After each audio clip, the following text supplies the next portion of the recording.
Hi అండి అందరికీ. పప్పుని ఎప్పుడూ కూడా ఒకేలాగా కాకుండా ఇలా డిఫరెంట్‌గా ట్రై చేసి చూడండి. చాలా బావుంటుంది. అన్నంలోకైనా సరే, చపాతీలోకైనా సరే సూపర్‌గా ఉంటుంది.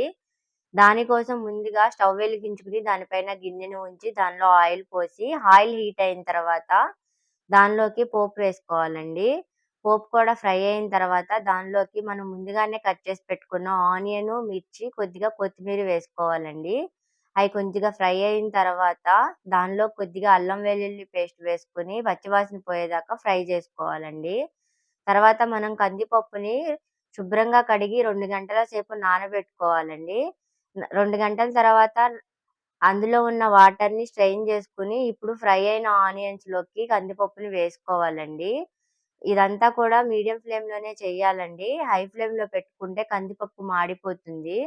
సో, ఇదంతా ఒకసారి కలిసేలాగా కలుపుకొని, మూత పెట్టుకొని 2 నిమిషాలు మగ్గించుకోవాలండి.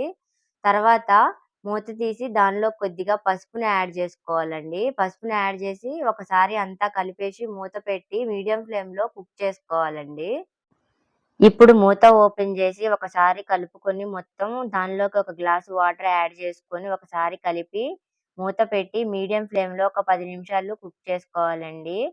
ఇలా 10 నిమిషాల తర్వాత మరొకసారి మూత ఓపెన్ చేసి దానిలోకి ఒక గ్లాసు వాటర్ యాడ్ చేసుకొని దానిలోకి ఉప్పుని, కారాన్ని యాడ్ చేసుకోవాలండి. మన రుచికి తగ్గట్టుగా. ఉప్పుని, కారాన్ని ముందే యాడ్ చేసుకుంటే పప్పు ఉడకదండి. అందుకని నేను సగం ఉడికిన తర్వాత యాడ్ చేస్తున్నాను. ఎప్పుడైనా సరే పప్పు ఉడికించుకునేటప్పుడు ఉప్పుని వేయకూడదండి. ఉప్పుని వేస్తే పప్పు త్వరగా కుక్ కాదు. అందుకని నేను మిడిల్‌లో వేస్తున్నాను. మళ్ళీ ఇప్పుడు మూత పెట్టుకొని మరో 10 నిమిషాలు ఉడికిస్తే సరిపోతుందండి. పప్పు కుక్ అయిపోతుంది. అంతేనండి. సింపుల్‌గా చేసేసుకోవచ్చు.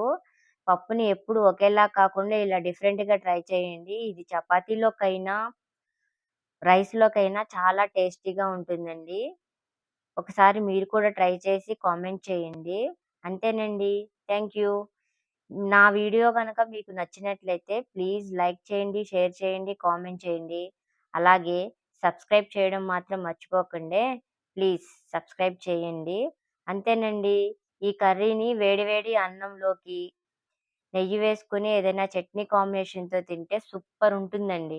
అదుర్స్ అంతే.